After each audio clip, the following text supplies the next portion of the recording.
Evet, pürelerimi kardeşimin üstüne dökeyim.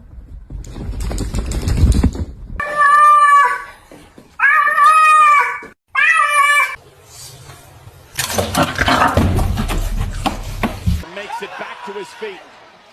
Is he going to deliver sweet?